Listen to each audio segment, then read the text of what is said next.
Raríssimas, raríssimos e raríssimes, bom dia. René de Paula Júnior falando aqui no Radinho de Pilha, 6 de janeiro de 2023, dia de Reis. Eu não sou um expert em efemérides de natureza bíblica. Eu agora convivo com pessoas que têm realmente uma ligação um pouco mais forte, que têm algumas tradições familiares, inclusive culinárias e outros rituais ligados a isso. Isso não tinha feito parte da minha formação ou da minha história familiar, mas hoje é dia de Reis. E, curiosamente, isso tem uma conexão interessante com uma história que, aliás, a própria BBC Brasil reproduziu aqui, que eu vou comentar com vocês, que também se conecta, né, se a gente estiver com a memória aí em dia, com outras histórias que a gente comentou aqui no Radinho. Então vamos voltar um pouco no tempo aqui. Eu me lembro de ter comentado com vocês sobre algumas descobertas arqueológicas que talvez elucidassem o mistério do reino de Punt. Onde é que fica o reino de Punt? Pois bem, ninguém sabia muito bem, porque Punt era um lugar assim misterioso, né, meio assim envolto em dúvidas, de onde os egípcios traziam maravilhas, coisas que eles mesmos não tinham. Eu comentei aqui que a Hatshepsut foi uma faraó. Aliás, eu nunca soube o feminino de faraó. Se alguém souber, por favor, me diga se é faraó, faraonesa. Vamos chamar de faraó, né? Vou assumir minha ignorância. Pois bem, a Hatshepsut, num certo momento do seu reino, ela faz uma expedição com barcos e o diabo a quatro para irem até o reino de Punt e trazerem maravilhas. É como se ela tivesse ido mais ou menos para a Flórida, ou não foi no Paraguai, não vou dizer, né, mas foi lá para Miami fazer um enxoval. Ela mandou uma expedição gigantesca para Punt e trouxe maravilhas. E se você for até o Egito e visitar lá o templo de Hatshepsut, que é gigantesco, né, além de você perceber talvez que alguns bustos da Hatshepsut, é muito interessante porque as representações da Hatshepsut normalmente ela se representa de uma maneira muito masculina, né, e muitas delas estranhamente, eu posso estar muito enganado, mas parecem comigo quando eu era mais novo. É a primeira vez que eu vi isso, achei um pouco esquisito, mas tudo bem. Mas tem também representações dessa viagem maravilhosa, que ela trouxe coisas sensacionais que no Egito não tinha. Pois bem, eu comentei já que os caras estão conseguindo localizar onde deve ter ficado esse reino de Punt, e tudo indica ali a costa oriental da África, onde hoje fica a Somália. Por que eu estou contando essa história toda? Porque, vamos lembrar dos reis magos. Tá bom? Aliás, conectando até com outros episódios do ano passado, eu acho que eu me lembro aqui de ter citado um episódio do Religion for Breakfast, que é um canal maravilhoso no YouTube, em que ele tenta explicar um pouco um certo mal-entendido, sobretudo no começo do cristianismo, em que alguns críticos acusavam o Cristo ou Jesus de ser um mago.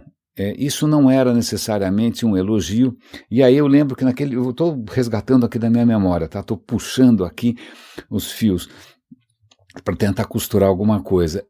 Mago, reis magos. Pois bem, magos, aparentemente, pelo que eu estou me lembrando aqui desse episódio do Religion for Breakfast, magos normalmente se chamava de magos, sobretudo em grego, astrólogos ali do Oriente, da Pérsia, gente que dominava a astrologia, que fazia previsões, tal. Então esse era o sentido original. Talvez seja isso que são chamados de reis magos, porque afinal os caras viram uma estrela, convenhamos, né? Estrela normalmente é uma preocupação de astrólogos e ainda não tinha astrônomos.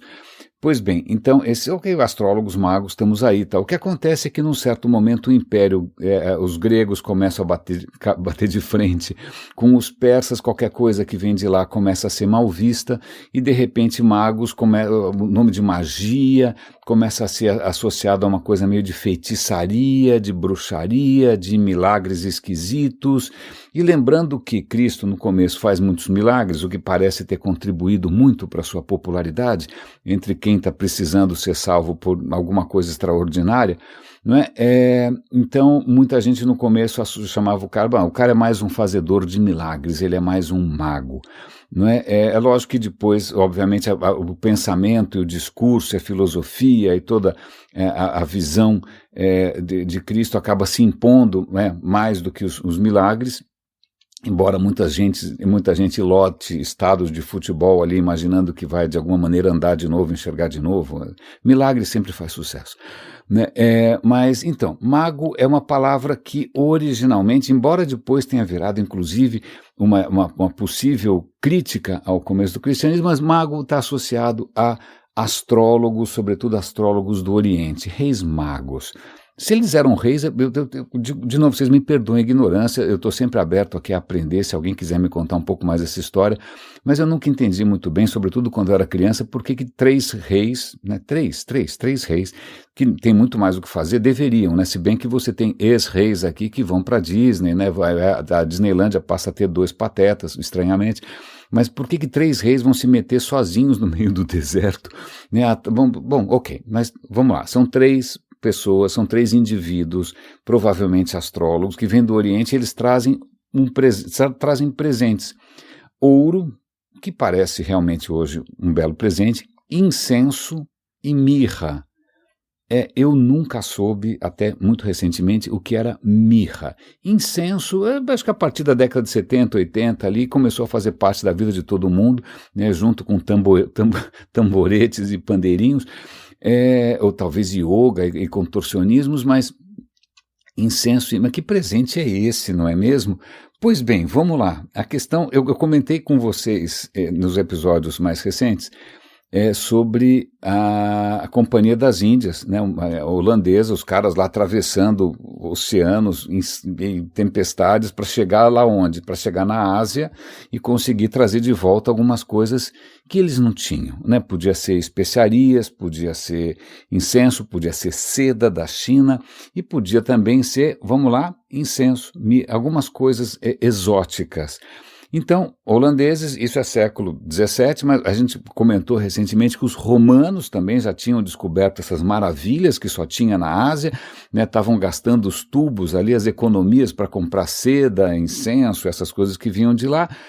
Pois bem, faz tempo que a gente se interessa por essas substâncias. Agora elas se compram em qualquer esquina, certo? Certo. Mas lá atrás, cara, era uma coisa absolutamente espetacular. Então era um presentão. Pode não parecer, não era um PlayStation, né? Não era, sei lá, um Xbox, não era um iPad, não era um iPhone. Depois a gente pode falar do iPhone também, já que a gente está falando aqui de Ásia. Mas era um presentão. Era um presentão. E agora, finalmente, a gente chega na história atual, a gente chega na Somália. Somália, onde tudo indica que era o reino de Punt, da onde a rainha Hatshepsut foi buscar essas maravilhas todas, de onde também todo mundo até hoje se interessa em importar essas coisas. Pois bem, curiosamente na Somália, numa região chamada de Puntlândia, né, você tem ali a origem dessas coisas. Os caras têm ouro, sim, eles têm ouro, mas eles também têm o que em inglês chama frankincense, que me parece Frankenstein, não, mas frankincense é o que a gente traduziria por incenso, e mirra. E eu fiquei pensando, pera, isso dá como? Isso dá debaixo da terra, isso dá em pé, dá em cacho, eu não tenho a menor... Bom, fui ler o artigo, recomendo que vocês leiam também. O incenso e a mirra são resinas de algumas árvores que são endêmicas, que só crescem lá. Então você, né, legal, bacana, é um recurso para os caras até hoje tentam de uma maneira sustentável, né, extrair essas substâncias, assim como a gente extrai o látex da seringueira por aqui, não é? Os caras tentam extrair lá o incenso e a mirra e vender. Obviamente os intermediários ganham todo o dinheiro, as pessoas que estão efetivamente ali ralando o coco para fazer isso ganham dinheiro de pinga, obviamente, como sempre, né? A gente fica careca de contar essas histórias, mas agora tem uma novidade. Ouro, né? Ouro, também tem ouro lá, que espetáculo. E aí o que acontece é que a fome pelo ouro parece continuar uma constante, na verdade parece de alguma maneira estar preponderando sobre as outras demandas ali na economia da Puntlândia, mas o que acontece é que agora você tem mineradores de ouro, né, e nem vale a pena chamar de ilegais, porque eu não sei se tem alguma lei que valha naquela região tão longe de tudo, né, mas você tem mineradores causando uma devastação. surgiu um grupo ali, curiosa, talvez até tenha uma certa raiz religiosa, tudo indica que talvez eles estejam ligados a algum movimento jihadista, tentando se financiar, mas o que esses caras estão fazendo? Eles estão fazendo minas destrutivas, né? Estão destruindo tudo possível e imaginável, estão arrancando essas árvores que são centenárias. Veja, as árvores de mirra e de incenso são as árvores que serviram para os reis magos levar lá na manjedoura. Ok? Então aquilo que, né, em princípio, coroou o nascimento de uma figura muito importante no Ocidente, e isso está sendo virado do avesso, literalmente, está sendo extirpado, erradicado. Vale lembrar que erradicado vem de tirar as raízes, né? Por conta de ganância de grupos que não estão nem aí para aquela comunidade local e que estão tornando a região ainda mais miserável.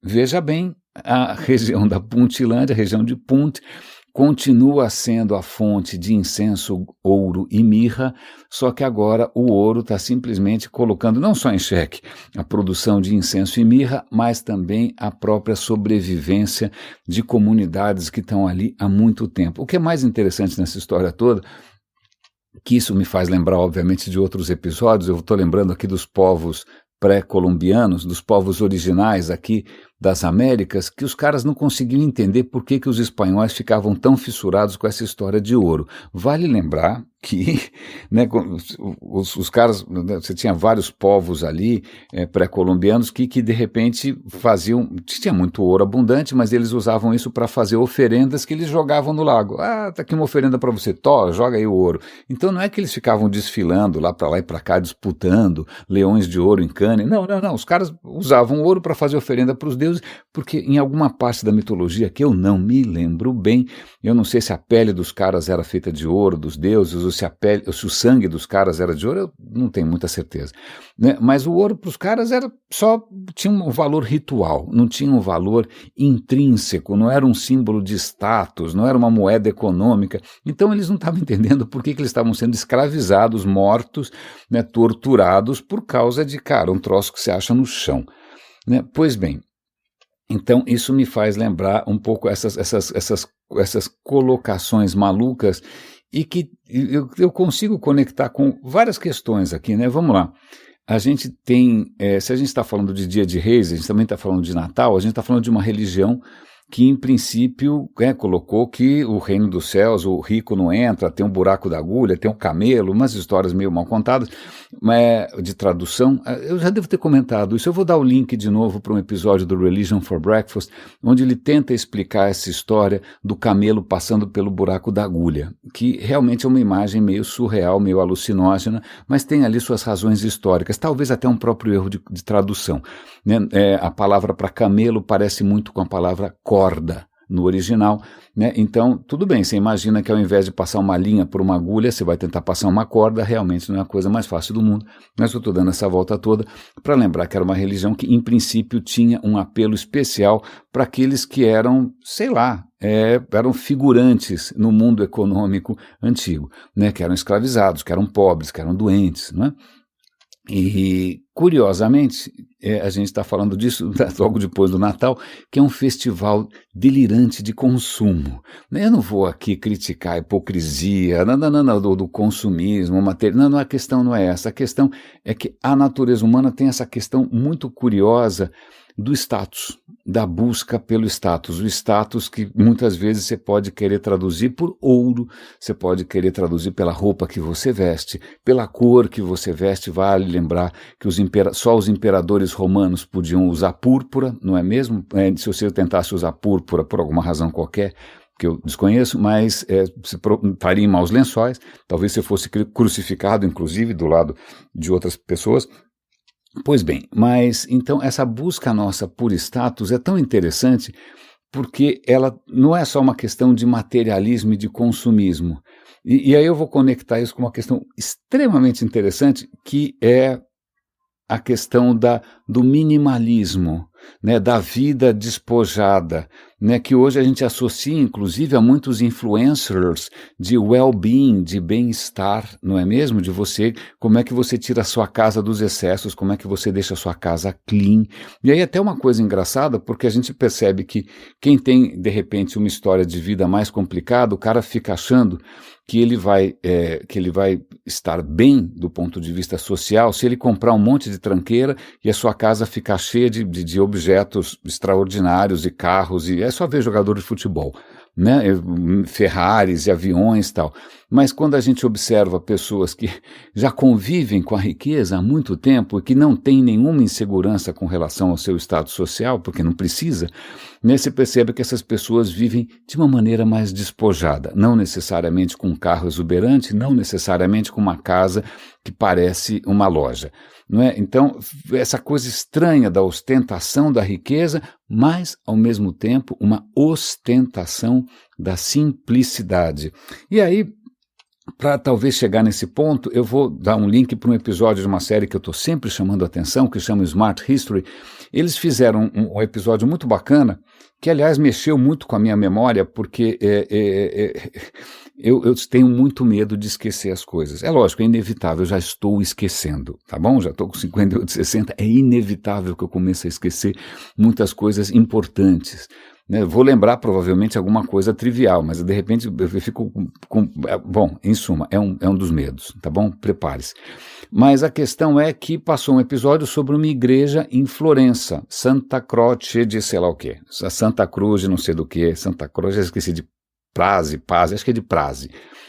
Eu falei, bom, será que a gente viu essa igreja em Florença? A gente viajou uma vez para lá, passamos um longo tempo, 15, 20 dias na mesma cidade, vimos dezenas de museus, vimos, sei lá, dezenas de igrejas, inclusive nas imediações ali na Toscana.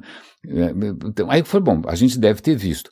E aí quando começaram a mostrar a igreja, eu falei, eu não me lembro disso, será que a gente deixou de ver ou será que a gente viu e está esquecendo? E lá fui eu, desesperado, fuçar as minhas fotos. Felizmente eu não tinha foto nenhuma, o que era um indício de que eu não tinha ido para essa... Bom, ok, fica aí para a próxima vez que eu tiver chance de passar naquela região, visitar essa igreja. Mas o que é interessante, que a igreja tem duas partes. Você pode entrar na igreja principal ali, que aí é uma exuberância, tem mosaicos, é um festival visual, realmente é uma esbórnia. Onde você olha tem mosaicos, tem isso, tem aquilo, é de uma riqueza incrível. Mas se você for para o claustro, para o jardim interno, né, onde ficavam os monges, tem uma capela, que é uma capela pelada. Absolutamente pelada, não tem quase nada, as paredes são praticamente nuas, tem lá uns medalhões com alguns símbolos, né, religiosos, sei lá quem, os evangelistas, não sei, mas ela é completamente clean, inclusive com um purismo geométrico, vamos chamar assim, que é notório. Você tem arcos de círculo, você tem colunas gregas perfeitas, você tem molduras retangulares, ele quase parece uma planta, parece um desenho bidimensional. Ele é de uma tranquilidade e de um despojamento e de uma limpeza visual incrível. Né? Aí você fala, o que aconteceu? Acabou o dinheiro, né? O cara quis economizar? Não, aquilo vem de Brunelleschi. Brunelleschi é justamente o arquiteto que fez o Domo de Florença, um gênio, mas ele estava querendo justamente resgatar ali a herança clássica, a herança dos gregos, a herança dos templos gregos, da geometria grega, de Pitágoras, né, de Euclides. Então, aquilo, veja só, praticamente dentro do mesmo lugar, você tem ali uma tradição medieval, né, daquela história, daquela exuberância, tudo ali é ilustrado, né, é como se aquela igreja fosse um gigantesco gibi para pessoas que não sabem ler. Vale lembrar que uma boa parte da arte sacra é justamente uma tentativa de você contar histórias do Novo e do Velho Testamento para quem não sabe ler. Então, se você lê hoje graphic novels, né, para não ofender quem gosta de gibi, veja bem, isso começou lá atrás, né? Começou lá atrás, era uma maneira de você contar histórias, era um storytelling para quem não necessariamente entendia o raio da missa em latim, que a missa era em latim. Pois bem, dentro do mesmo lugar que eu não visitei, descuido meu, você tem ali uma outra atmosfera, uma atmosfera que já tem a ver com o renascimento, que tem a ver com o humanismo, que tem a ver com o resgate dessa tradição grega que a gente erroneamente, e a gente já comentou isso aqui também, erroneamente associou essa coisa branca, clean, porque quando a gente começou a resgatar esses tesouros da Grécia, a tinta tinha desbotado, né? O pouco que sobrou da tinta, falou, vamos tirar esse negócio aqui, vamos deixar tudo branco, e a gente cresceu acreditando que aquela beleza extraordinária das esculturas gregas, dos templos gregos, fosse uma coisa assim, toda branca, de mármore reluzente, mais ou menos aquele mundo platônico ideal. Acho que a gente misturou tudo, tá bom? Mundo platônico, inclusive a questão de supremacia branca, talvez tenha uma questão racial, né, como se todos os gregos fossem brancos que nem o dinamarquês, o que não é o caso, porque faz um sol miserável na Grécia, são todos morenos, né, imaginando que foram todos loiros de olhos azuis, né, que coisa bacana. Então, a questão é, a nossa visão do classicismo é uma visão um pouco deturpada, porque hoje a gente sabe, eu vou dar o link de novo, tem uns vídeos bem bacanas aqui, aliás é sempre bom eu falar dos links, porque embora o Radinho seja um podcast, né, áudio basicamente, eu sempre publico todos os links que eu comento. Eles estão no radinhodepilha.com, que é o grande repositório, está tudo lá, os links, o link para o Spotify, para o Apple Podcasts, Google Podcasts, o que você quiser está tudo lá. E essas reportagens e conteúdos que eu comento estão todos lá. Se você prestar atenção na descrição desse episódio, os links também estão todos aí, né? Se você segue o nosso canal no Telegram, os links também estão todos lá, né? Pois bem, mas voltando aqui, eu estava comentando que existem aí pesquisadores, sobretudo alemães, tentando resgatar o colorido original da arte clássica. E aí quando você vai ver, parece assim uma loja de itens religiosos africanos, porque realmente é muito colorido. É meio chocante, né? Você fica imaginando aquela estátua, sei lá, pensa Vênus de Milo, né, branca, ou então aquela Vitória, né, como é que chama aquela que está no Louvre, gigantesca, aquela Nike gigantesca, bom, ok. Vitória da Samotrácia, que está ali no Louvre, com aquelas asas imensas, um mármore espetacular. Agora imagina pintar aquilo de tudo quanto é coisa colorida possível e imaginável. Não era isso que a gente imaginava. Mas vamos lá. Então, esse videozinho do Smart History, que mostra um contraste brutal entre essa overdose, né, de estímulos visuais que era das igrejas medievais, e aí você tem ali uma transição bastante clara por uma coisa despojada, quase mental, quase incorpórea, né, sem nada que te fale muito a sensualidade, não tem sensualidade nenhuma, aquilo é uma geladeira, basicamente, e aí a gente pula para um artigo extremamente, que podia ser mais interessante, na verdade, em que a autora, que é uma arquiteta, tenta resgatar ali a história do minimalismo.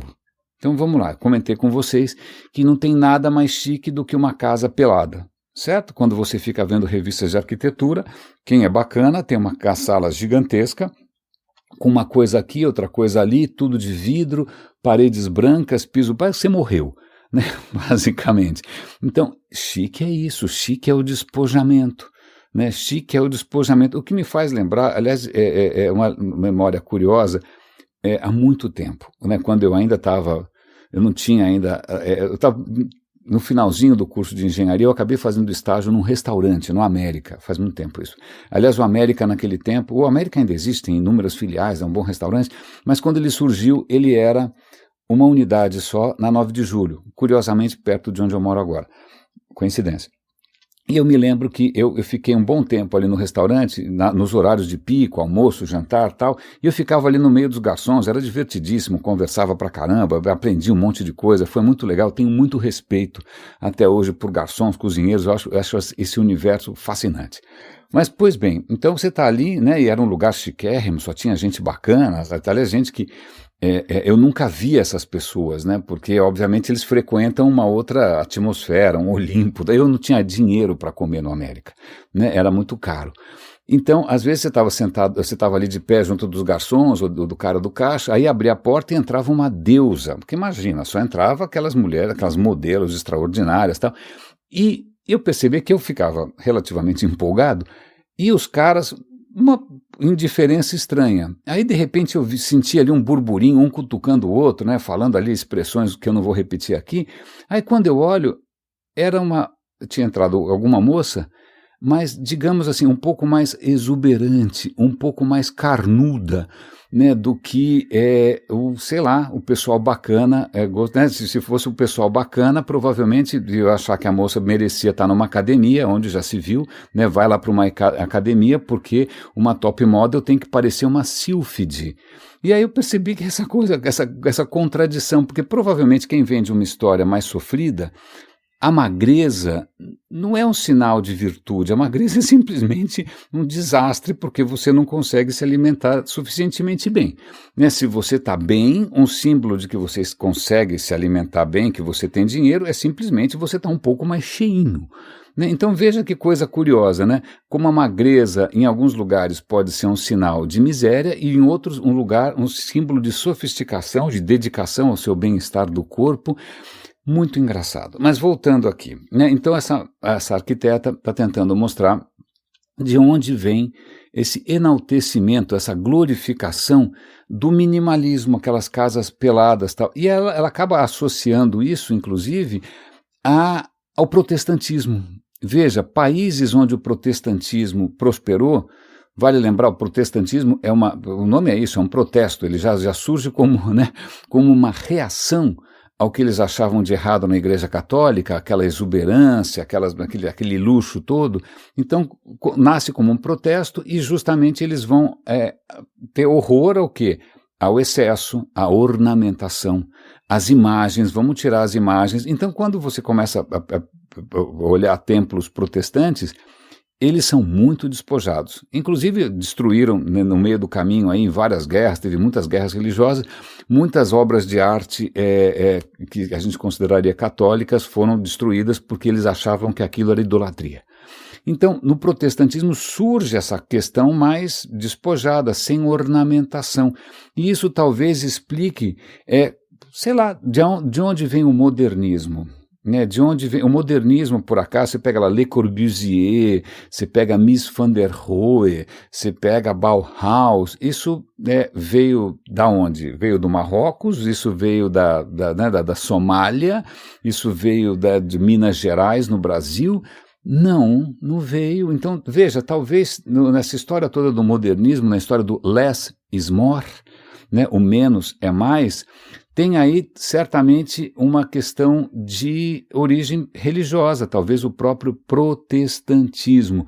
Eu me lembro, agora eu não vou achar uma fonte para isso, de ter visto uma vez alguém defender que uma das coisas que fez com que, muita gente bacana, ou imperadores e reis tenham adotado o cristianismo, porque, pera lá, se o cristianismo começa com o elogio, né, os pobres vão herdar o reino não sei de onde, né, e que os ricos não vão para lugar nenhum, né, então, de uma hora para outra, por que de repente ricos podem estar justamente querendo abraçar aquilo que é quase uma contradição com o seu modo de vida? Os caras começam a adotar, né, para posar de bacana. Isso tem um nome em inglês que eu acho extremamente interessante, que chama virtue signaling, quando você está sinalizando a sua virtude, né? Você vai andar falando, olha, tudo bem, eu sou podre de rico, mas isso, na verdade, eu só me importo com as coisas espirituais. Então é uma maneira do cara meio fazer as pazes consigo mesmo, né? Então passa a ser quase uma questão de status você mostrar que você é despojado. Aliás, eu vou acrescentar aqui uma lembrança pessoal. Eu não sei se vocês já visitaram Inhotim, ali em Minas Gerais, que é um museu a céu aberto. Várias obras de arte espetaculares, mas eu não conseguia parar de me perguntar, isso aqui deve ser lavagem de dinheiro, né? Porque não é possível, porque como é que tem tanto dinheiro enterrado aqui, dinheiro privado, né? Alguém deve estar fazendo alguma manobra aqui para não pagar imposto. Eu entrei no banheiro, o banheiro era espetacular, era um banheiro de palácio, mármore, coisas douradas. Eu falei, pera, está só, eu estou no interior de Minas Gerais, a cidade em volta é miserável. Bom, em suma, são as inquietações que me ocorreram, não vou desmerecer aqui todo o ambiente artístico extraordinário, mas eu me lembro que apareceu, literalmente a palavra é essa, apareceu ali o dono daquela história toda. Eu já esqueci o nome dele, é o milionário Zillion milionário, bilionário, sei lá eu, brasileiro, cuja família é ligada à mineração, que é uma atividade devastadora para o meio ambiente, certo? São mineradores, o cara tem um dinheiro louco, ele estava andando ali, né, provavelmente para agraciar os mortais com a visão da sua presença, e ele parecia um Messias, não o Messias Bolsonaro que está comendo galinha frita em algum restaurante sórdido, não, ele parecia uma figura bíblica, porque ele estava com uma bata, assim, com uma roupa muito solta, branca, com chinelos, um cabelo branco muito longo, provavelmente muito bem tratado, uma barba branca, ele parecia uma aparição do Velho Testamento. Então você vê essa questão curiosa que é a ostentação de alguns comportamentos meio para você se justificar. E aí eu vou pegar carona com isso e vou colocar aqui o link para um episódio do Thinking Aloud, que eu estou sempre chamando a atenção, porque não só porque o cara tem um inglês britânico mais elegante do mundo, mas porque ele está falando justamente sobre a indústria do bem-estar. A indústria do bem-estar, esses influencers que mandam você fazer yoga, né, queimar incenso, tá vendo? Incenso que vem da Somália, onde as pessoas estão lá, coitadas, passando fome, certo? Certo, ok. Mas então, esse mundo do bem-estar, dessa vida de harmonia com a natureza, é uma indústria de $1 trilhão. É uma indústria. É uma indústria, e como é que isso tomou essa proporção? Isso parece ser um desdobramento dos aplicativos e das redes sociais. De uma hora para outra, as pessoas preferiram, né, deixaram de acreditar em escola, em ciência, e resolvem acreditar nos influencers que estão ali vendendo, seja lá o que for. Eu já comentei que o Alex Jones, que é aquele negacionista que está sendo, que foi condenado agora porque ele inventou que o massacre de crianças em Sandy Hook era tudo uma encenação, ele vendia suplementos alimentares para você se sentir bem. Você se sentir bem enquanto você acredita numa coisa completamente estapafúrdia e cruel e racista. Mas, bom, então a indústria do bem-estar, que envolve agora, fala aí o que você quiser, né? Dietas extraordinárias, você, sei lá, ir para spas maravilhosos, né? Você consumir coisas orgânicas, sal do Himalaia, e etc e tal. Essa indústria hoje é uma indústria trilionária, completamente fora de controle, porque passa por influências de redes sociais, não tem como, né? Não tem, esquece. Caixa de Pandora. Abriram a caixa de Pandora e ao invés de sair todos os males do mundo, saiu incenso. Aliás, vou fazer um pequeno parêntese aqui. Eu sei que não é uma coisa assim, socialmente, a gente não pode falar isso no salão, mas eu terminei de ler aquele livro da Hannah Fry e do Adam Rutherford, que chama Um Guia para Absolutamente Tudo, que é genial, é um livro de divulgação da ciência, eu vou dar o link de novo.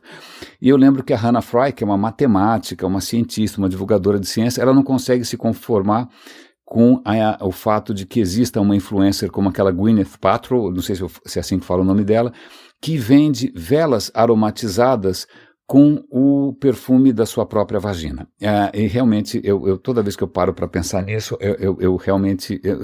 Eu travo, eu perco o fio da meada. Pois bem, então essa indústria do bem-estar, onde tem pessoas vendendo velas com cheiros esquisitos, né, onde tem, sei lá, pedras, cristais, e isso virou uma indústria milionária, e curiosamente, aí vem de novo essas contradições da espécie humana, ela surge na contracultura dos anos 60. Quando vem o movimento hippie, que vai se encantar, inclusive, de novo com a Ásia, com a Índia, com a meditação, com o budismo, né, eles vão começar a incorporar várias dessas práticas ou dessas ideias como uma forma de lutar contra um sistema, o sistema capitalista, o sistema opressivo, né, o sistema que só pensa no lucro, o sistema que só pensa em status, né? Então, a contracultura nasce justamente como isso, assim como o protestantismo protesta, a contracultura é contra alguma coisa. Mas vejam só, aliás, essa semana eu vou tentar resgatar essa história, eu vi uma notícia, morreu a estilista famosíssima, eu perguntei para minha mulher, quem é essa estilista famosíssima? Não, ela era uma estilista inspirada no movimento punk.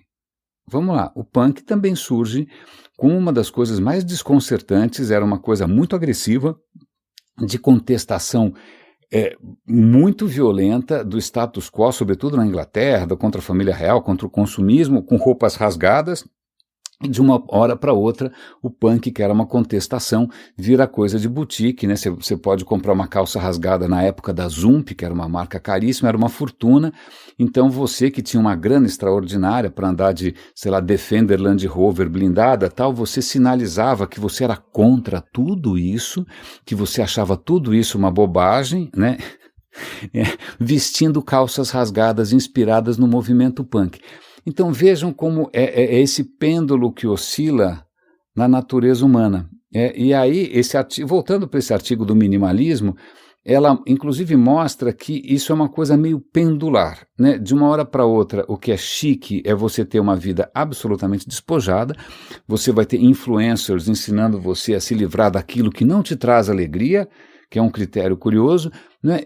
Mas daí a pouco vai começar o que eles chamam de maximalismo. Você tem que se entupir de coisas, se cercar de coisas, tua vida vai parecer uma coisa barroca, né? Atulhar. Eu conheço gente maximalista, vocês devem conhecer também, mas é um movimento pendular, mas o que ela deixa de mencionar, e sou eu fazendo essa conexão aqui, é o que talvez eu consiga conectar, e aí vocês vão me perdoar se eu estiver abusando muito da paciência de vocês, com o Orkut. Eu não sei se vocês se lembram do Orkut, né? O Orkut já havia internet antes do Orkut. Você já tinha comunidades no Yahoo, eu sei, porque eu tinha o nome Radinho de Pilha, era uma comunidade que eu tinha criado no Yahoo na década, sei lá, 2000 e bolinha, nem lembro mais, 2003, não sei.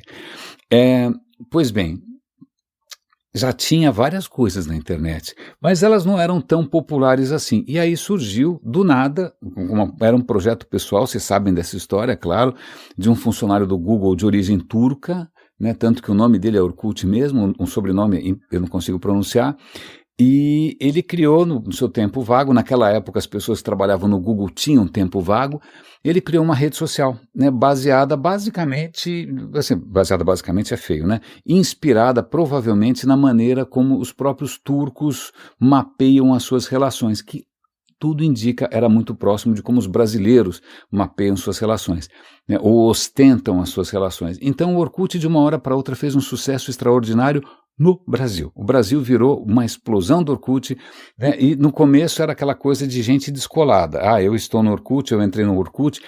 Uma curiosidade histórica, a primeira reportagem da Rede Globo sobre o Orkut foi comigo. Eu vou dar o link para isso, né? Eu tenho esse vídeo, sei lá quando é que foi isso, eu estou lá muito novinho, tentando, a Globo explicando o que é uma rede social. Tá bom? E aí, curiosamente, décadas depois, né, fizeram um vídeo que é praticamente uma biografia lá do Orkut, ele mesmo fala, ele é um personagem divertidíssimo, e ele cita essa primeira reportagem. Aí eu apareço de novo ligado ao Orkut. Pois bem, mas o que eu me lembro do Orkut, muita gente aqui vai ter saudade daquelas comunidades, detesto segunda-feira, né? Fico louco quando bebo e coisas assim, mas a partir de um certo momento, quando o Orkut começa a popularizar demais, a moçada bacanuda, né, os early adopters, né, que na época não era influencer ainda, né, os caras falam, agora não tem graça porque entrou todo mundo. Agora não tem graça porque está todo mundo aqui, não são só os bacanas, né? E aí que surgiu o fenômeno, né, o nome para esse fenômeno de orkutização. Orkutização é quando alguma coisa que antes era privilégio de poucos, né, dos happy few, como você poderia chamar, ou os Illuminati, não, digerati, que essa que é a expressão, né, para quem são os happy few do mundo digital, ele é invadido pelas pessoas comuns.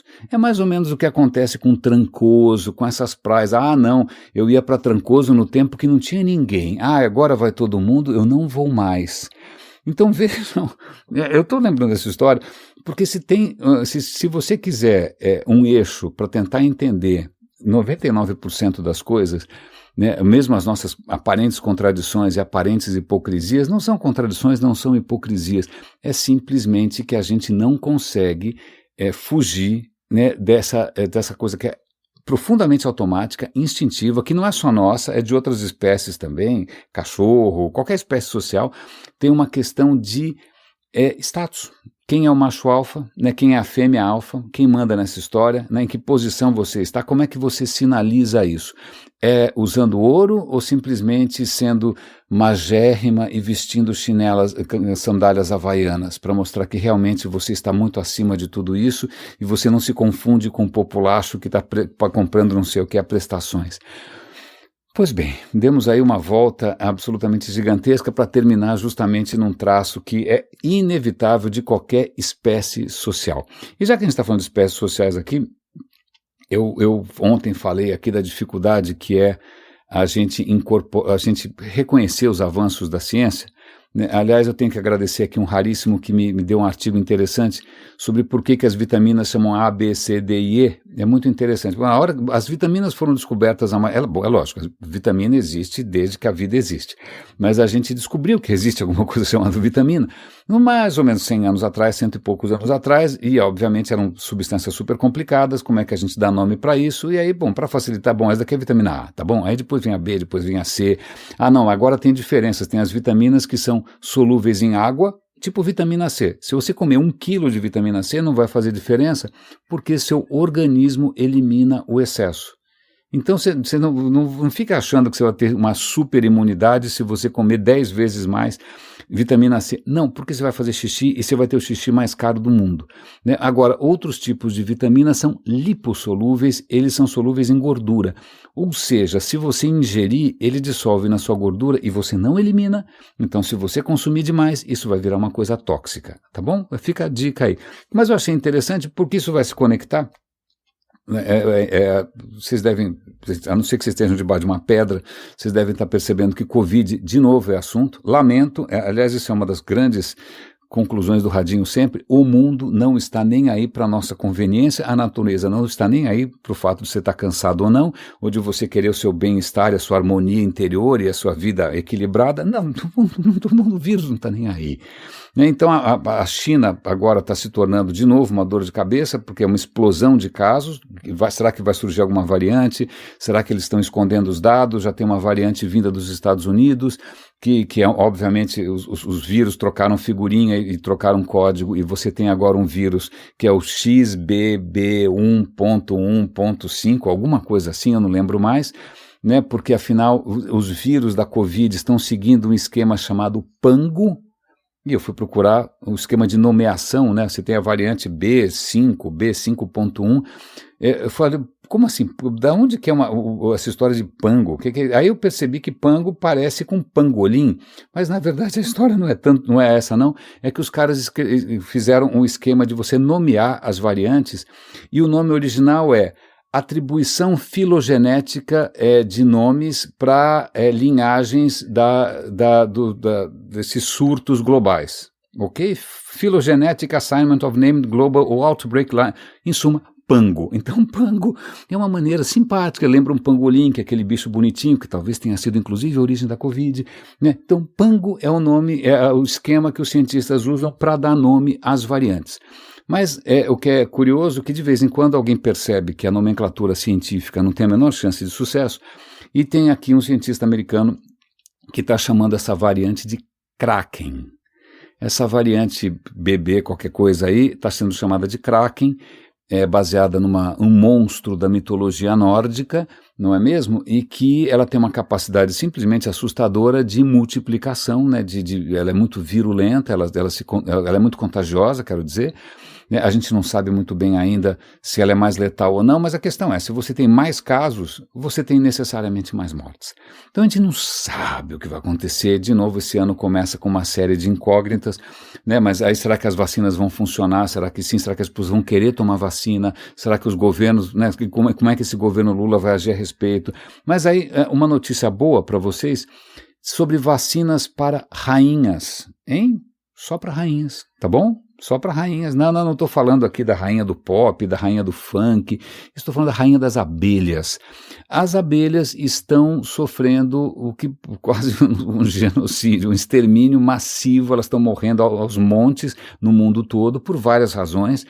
pode ser por pesticidas, pode ser por, sei lá, aquecimento global, mas também existem epidemias que dizimam populações inteiras. Então tem uma maldita bactéria aqui nos Estados Unidos que se você tem um apiário, né, você tem um apiário e de repente aparece, você tem que queimar o apiário. É o único jeito, né, para evitar que isso mate absolutamente todas as abelhas. O que eles inventaram? Uma vacina que você coloca. Aliás, vamos lá, o mundo das abelhas é curioso, né? Como é que uma abelha se torna uma rainha? Né? Como é que é esse processo, né? Parece algum filme da Disney. Não, ela depende da alimentação. Se você pega lá um filhotinho, né, de uma larvinha e dá geleia real, a geleia real faz com que a abelha se torne uma rainha e dê à luz a toda a próxima geração. Então você coloca na geleia real da rainha, você coloca essa vacina que foi recém-produzida. Significa que todos os filhotes dali para frente, né, toda a geração depois disso, vai ser imune a essa bactéria letal. Eu achei, cara, desculpa, mas eu acho isso do grandíssimo... Bom, eu acho sensacional essa história, porque, cara, você... Primeiro, reconhecer que as abelhas têm um papel absolutamente extraordinário e insubstituível na nossa própria alimentação. 1/3 da polinização de tudo que a gente come é por agentes naturais, como abelhas, morcegos, inclusive, né, passarinhos. Né? Então as abelhas têm, além de ter direito pleno à existência, elas têm uma tremenda importância econômica e elas estavam sendo massacradas e a gente vai salvar as abelhas com uma vacina. Eu achei essa história absolutamente extraordinária, como também, já que a gente está falando aqui, né, em como que a gente tenta salvar o mundo de maneiras inusitadas. Peru, eu falei aqui de populações pré-colombianas, né? Peru, não sei se você já foi para Lima. Lima é uma cidade espantosamente seca. Aliás, eu não sabia, acabei de ler aqui, é uma das 3 cidades desérticas no mundo. Uma delas é Cairo, a outra eu já esqueci, acho que é no Paquistão. Lima é muito seco, não chove, mas como é que Lima sobrevive? Sobrevive porque você tem a cordilheira, a geleira degela, escorre tudo e aí pronto, tem água de degelo. Mas é uma água que não é muito regular, às vezes ela vem em excesso, né? Às vezes vem, quando degela, vem uma inundação e essa água você não consegue reter. Você não consegue reter, mas os incas, vamos lá, os incas, desde o século VI d.C., há muito tempo, né, os incas e os povos ali andinos já tinham descoberto que, cara, quando essa água aparece, você não pode desperdiçar. Então eles criaram estruturas que são pequenos muros de contenção, que eles chamam de amunas. Os muros são uma mistura de pedra com adobe, né, porque ele é um pouco impermeável, mas também um pouco permeável, para que na hora que vem aquela enxurrada do degelo, ao invés de tudo ir embora e parar, sei lá onde, no Pacífico, né, vale lembrar que o Peru é virado para o Pacífico, aquilo é retido e aquilo acaba sendo absorvido pelo solo e aquilo vai parar nos lençóis freáticos. Os incas faziam isso, tá bom? Há muito tempo antes do Colombo ir lá e matar todo mundo por causa de prata e ouro. Não só Colombo, Cortés, né, Pizarro, cada lugar foi um espanhol ou um italiano mais sacana que o outro. Tá bom. Então, o que acontece é que o Peru, por conta do aquecimento global, ele está sofrendo secas cada vez mais dramáticas. Então, os caras já estavam ali no limite, no limiar, e a coisa está piorando. O que acontece? Os caras estão restaurando essas construções incas na esperança do quê? De tornar, né, a coisa toda mais sustentável. A gente desaprendeu. Né? A gente vem lá, estamos civilizando, né? A Europa chegou, desculpa, mas a gente está desaprendendo coisas fundamentais, né, por conta do ouro, porque mais ou menos que na Somália, né, os caras estavam lá felizes e contentes. Aliás, uma questão interessantíssima, a gente atribui, aqui, ainda mais nessa indústria do bem-estar, né, o incenso para, sei lá, atividades místicas, religiosas. Você faz incenso para os deuses. Agora você vai lá na Puntilândia, na Somália, e pergunta para que vocês usam isso? Fala, não, cara, não tem nada de sagrado. A gente usa aqui, mirra é bom contra infecção, é um excelente antibiótico. Esse incenso aí, se a gente queimar, é bom para desanuviar aí as vias respiratórias. Então veja, a gente vai para a Ásia e traz da Ásia histórias que não correspondem mais ou menos. E eu volto de novo para o episódio do Thinking Aloud sobre bem-estar e a própria noção de yoga.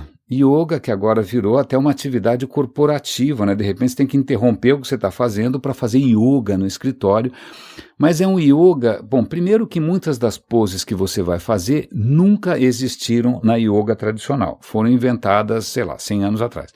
A segunda questão é que yoga calma, veja bem, o yoga hoje está associado ao quê? Você quer ficar com os glúteos mais duros, é isso?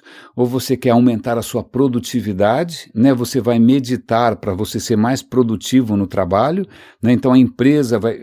Cara, isso é uma apropriação tão estranha, não era isso que era yoga, né? Não era isso que era nem o budismo, também não era isso que era nem o incenso, mas a gente acaba se apropriando disso. Veja, yoga passou a ser uma coisa chiquérrima, né, na Faria Lima, para você gerar mais lucro, e aí você, embora você chegue no trabalho, né, com uma, sei lá, com uma Land Rover blindada, né, e que você provavelmente vai passar o final de semana em algum lugar privilegiadíssimo no litoral norte, você vai chegar de bermuda e chinelo, porque afinal você é um cara que não liga para essas coisas. Né? A humanidade é uma questão extremamente interessante. O que mais que eu tenho para comentar com vocês aqui? Eu vi alguma história legal que acho que valeria a pena. Já que a gente está falando aqui de apropriação, eu sei que ao longo do ano passado eu comentei de um movimento no mundo artístico de reconhecer que muitos tesouros que estão em museus, eu comentei aqui a Vitória da Samotrácia, né, a Vênus de Milo, que muitos dessas relíquias, elas não chegaram de uma maneira muito limpinha, né? Muitas vezes foram saques ou foram pequenas manobras ali, abusando inclusive, sei lá, da incerteza institucional. De repente a Grécia está de cabeça para baixo, não tem ninguém mandando aquela história, o cara perguntou, posso levar isso daqui? Pode, vai, leva, não tem, faz o que você quiser. E aí os caras, né, foi assim que num momento desses, um Lord Eugen, ele trouxe de Atenas peças estupendas de mármore que estavam no Partenon. Ele chegou lá, posso levar? Não, leva o que você quiser. Aí ele trouxe, ele falou, o cara deixou, eu trouxe. Então essa sempre foi a justificativa para o Museu Britânico ter uma coleção que são chamados os mármores de Eugen, ou de Eugênio, eu nunca sei como é que fala isso, né? Mas o que acontece é que depois de muita negação, né, de muita, né, sabonete molhado, os caras estão entrando em acordo com Atenas, com o governo grego, para devolver os mármores do Partenon. Nada mais justo, né? Então o governo inglês tinha até criado uma lei para evitar isso, mas eles estão dando um jeito de fazer justiça. Desculpa, esse negócio aqui a gente roubou, a gente pegou porque vocês estavam distraídos. E aí, falando em heranças gregas, tem uma exposição em Londres que eu adoraria ver, adoraria estar lá. Bom, adoraria estar lá por inúmeras razões, mas uma delas é essa. Na Biblioteca Britânica, na British Library, eles estão fazendo uma exposição sobre Alexandre o Grande, que eu não acho grande, eu acho simplesmente alguém que devia ter feito terapia, né? Mas sobre a herança do Alexandre o Grande, como ele foi visto na Ásia. E aí tem um artigo muito interessante aqui, que onde hoje é a Macedônia, né, que é o berço do Alexandre o Grande. O Alexandre o Grande ele falava grego, mas vale lembrar que não existia a Grécia, existiam cidades que falavam grego, certo? Naquela região ali ao norte do que a gente chama hoje de Grécia, surge um rei, era uma região que só tinha pastor de cabra, nada demais. Aí surge um cara chamado Filipe II e o cara era um fenômeno. Ele consegue transformar aquela região numa potência, ele urbaniza, faz grandes cidades, começa a construir um exército, começa a expandir, começa a virar praticamente uma nação. Né? Tanto que, quando a gente pensa na Grécia Antiga, a gente está pensando em Atenas. Atenas era uma cidade com X pessoas. Agora, o que o Filipe faz na Macedônia, ele realmente começa a criar um negócio grande. O Filipe morre, certo?